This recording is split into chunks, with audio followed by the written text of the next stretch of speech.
J'ai assisté à l'avant-première du film The Mandalorian and Grogu et sans spoiler, le retour de Star Wars sur grand écran s'annonce exceptionnel. Le film te tente mais tu n'as pas regardé la série ou t'as simplement oublié ce qui se passait dans la dernière saison, t'es au bon endroit, je te dis tout ce que tu dois savoir. Dans la saison 1, Din Djarin, interprété par Pedro Pascal, est mandaté pour capturer un mystérieux enfant convoité par des vestiges de l'Empire.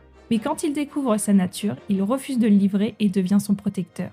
Pendant ce temps, Moff Gideon, un ancien officier impérial, cherche à s'emparer de Grogu pour des expériences liées à la Force. Dans la saison 2, nous suivons Din Djarin à la recherche du peuple de Grogu afin de leur confier. Grogu lance un signal dans la Force et pour le plus grand plaisir des fans, Luke Skywalker répond à l'appel et vient chercher l'enfant après que Din Djarin ait défait Moff Gideon.